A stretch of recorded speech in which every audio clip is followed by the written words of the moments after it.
আসসালামু আলাইকুম ওরহমতুল্লাহ বরকাত। দর্শক, আমরা এখানে দেখতে পাচ্ছি বায়োগ্যাস প্ল্যান।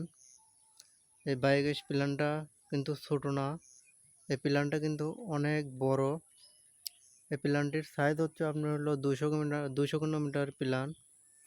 এই 200 কিলোমিটার প্ল্যানের থেকে আপনার হলো 200টা চুলা জ্বলবে, এবং যে গ্যাসটা হবে এই গ্যাসের থেকে জেনারেটর চলবে, জেনারেটর থেকে আপনার বিদ্যুৎ উৎপন্ন হবে।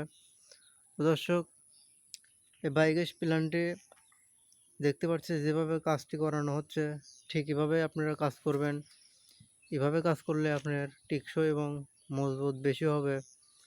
আমরা যে রডটা দেখতে পাচ্ছি, এই রডটি দেওয়ানো আছে আপনার হলো 4 ইঞ্চি 5 ইঞ্চি করে রডটা বাঁধানো হয়েছে।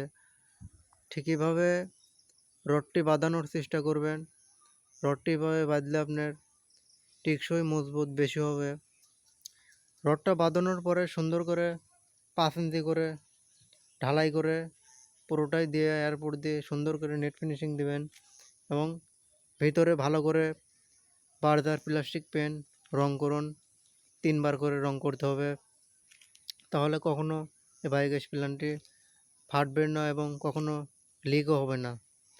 তো দর্শক, রংটা আপনারা শুধু সিমেন্টের সাথে 2 কেজি 10 কেজি রঙের সাথে 10 কেজি সিমেন্ট মিক্স করে রংটা দিবেন, তাহলে কখনো এই প্ল্যান্টটি কখনো লিক হবে না। তো দর্শক, কাজটি এভাবে করবেন। আর আমরা যে পাইপটা দেখতে পাচ্ছি ওই পাশে, ওইটা দিয়ে যে মুরগির লিটার আছে, এখানে 30,000 মুরগি, এখানে 30,000 মুরগির লিটার এই বায়োগ্যাস প্ল্যান্টে ঢুকবে। আর এই পাশে যে মাঝখানে যে সেন্টার পাইপ বলে দুইটা আমরা পাইপ দেখতে পাচ্ছি, যে সেন্টার পাইপ, এই পাইপ দিয়ে আপনার গ্যাস বাইর হবে। এই গ্যাসটি আপনার হলো 5,000 ফুট দূরে নিতে পারবেন। তো দর্শক, আপনারা অবশ্যই আমাদের সাথে যোগাযোগ করবেন, পরামর্শ নেবেন এবং পরামর্শ দিবেন। তো দর্শক, এই পাশে যে পকেটটা দেখতে পাচ্ছি, যে এটাকে মেন হল পড়লে এই মেন হল দিয়ে যে জৈবসার আছে, এই জৈবসারটা বাইর হয়ে চলে যাবে।